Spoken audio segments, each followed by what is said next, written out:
most important thing is your mind. Make no mistake about that. Right now, the only thing that is holding you back, I promise you, and whatever excuse you're telling yourself, it's bull. The only thing that's holding you back is the way that you think about yourself in the world. That's it, flat. You have not built the mechanisms in your mind that you need to free yourself from the matrix. And boys and girls, the matrix has you. Who knows David Foster Wallace? This is water. In the talk, what he makes clear is the fish is the last one to realize that it's in water. Think about it from a human perspective. We had to discover air. We had to discover gravity. They're so ubiquitous, you literally don't see them. You take them for granted as just being there. And that's how people take their belief system. Right now, you think you're capable of certain things and incapable of others, and that is your water. As you think, so shall you be. 7 little words that I think are perhaps the most important things that we can learn and master in our lives. This old proverb notion that I become what I think about all day long. And once you know that what you think about is what expands, you start getting real careful about what you think about. You don't allow your thoughts to be on anything that you don't want or that you wouldn't want to have manifest or show up for you in your life. It's what goes on between this ear and this ear and in our hearts that determine our lives out there. There's no world out there except what's going on here.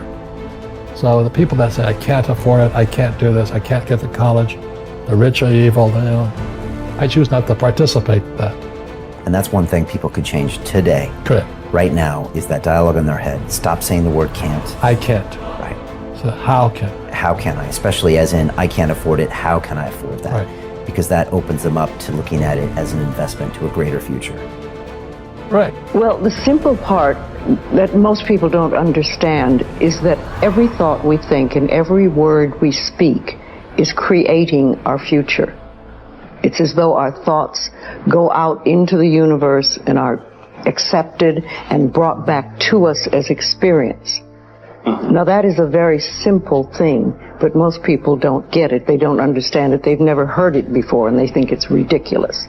But if you can really accept the fact that every time you think a thought and every time you speak a word, you are literally painting your future, making your dinner, whatever you want to call it. You are creating, and you're creating your own life. And this is simple, but it's not easy to accept. But once you accept it, then you can start deliberately creating what you want in your life. And you begin to be aware of what you don't want in your life and how you are contributing to it. You've got to ask yourself, what's your why? What motivates you? What pushes you? What drives you?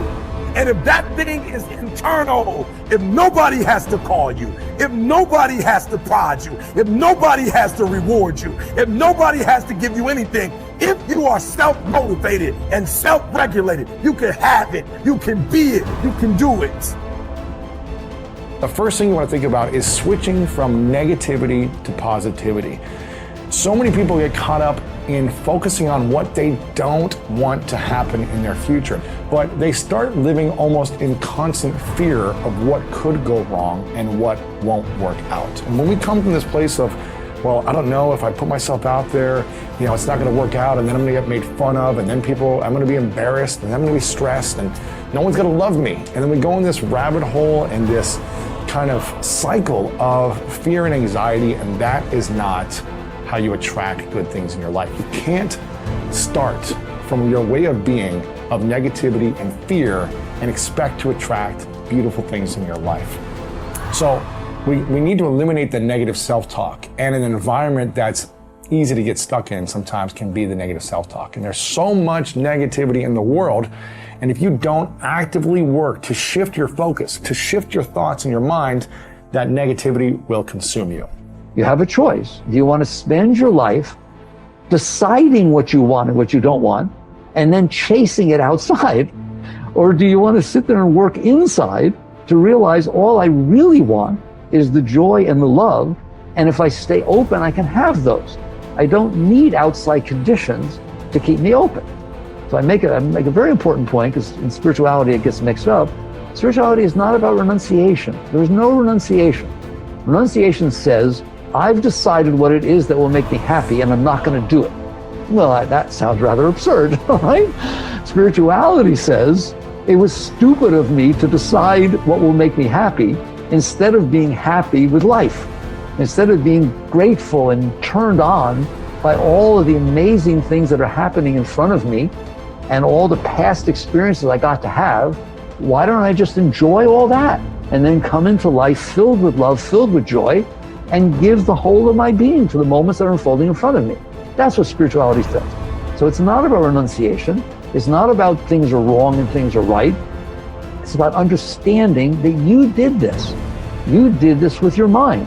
You set up conditions in which your mind would open and then your heart opens, and conditions in which your mind will close and your heart closes. So basically, you come to the point where you have to decide, do I want to continue letting my past leave impressions on my mind and my heart such that only certain things will open and close me, and then I will spend my life chasing after, manipulating, controlling, conniving, whatever you want, the world around me so that sometimes it unfolds the way I want? Or do you want to sit there and understand that you're the one who's making these decisions? It's your mind who's setting up the conditions. Why don't you just not do that? Create habits of empowering yourself, because empowering yourself, forgiving yourself, supporting yourself as you move forward and do the work to change your life, that's how you break the habit of victimizing yourself. And that's how you learn to do the opposite, which is supporting, empowering, cheering, celebrating yourself as you move forward. That's what's going to motivate you to do the action.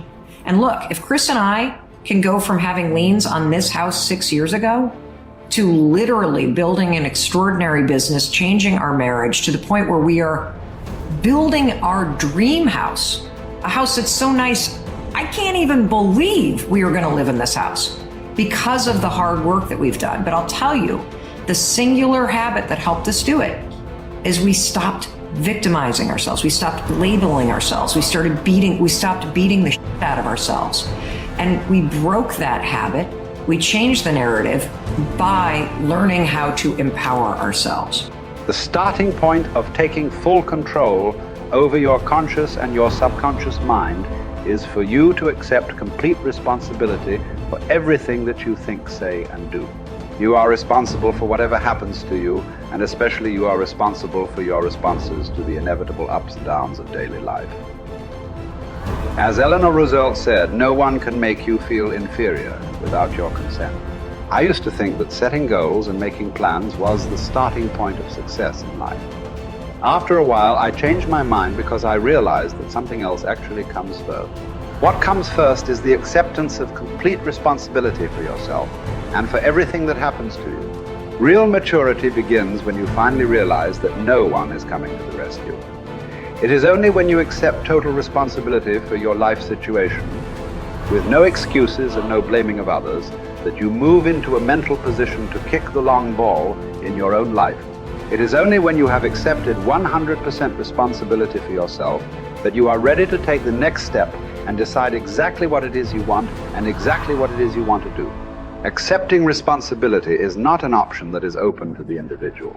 It is mandatory. It is an absolute fact of human existence. You do not have the luxury of blaming others or making excuses for parts of your life that are not satisfactory. As Henry Ford said, never complain, never explain. No one makes you do anything or feel anything. You are where you are and what you are because you have decided to be there. Everything that you are or ever will be is entirely up to you. If there is any effect in your life that you're not happy about, it is solely up to you to change the causes. You are completely responsible. When something negative or unexpected happens to you, immediately seize the moment as an opportunity to demonstrate calmness and self-control. Make it a game. Instead of allowing yourself to feel negative, deliberately force yourself to substitute something positive. Here is an affirmation that has been very helpful to me. I repeat it over and over until it becomes automatic.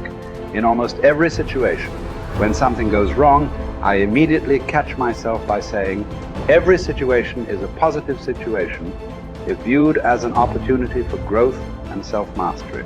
Whatever it is, I take a deep breath, relax, smile, and say, every situation is a positive situation if viewed as an opportunity for growth and self-mastery. I then look within the situation for something that I can learn that will help me to grow and develop greater self-mastery. This is a simple mind game that enables me to stay relaxed and in control of my emotions. It will work for you as well. Just give it a try.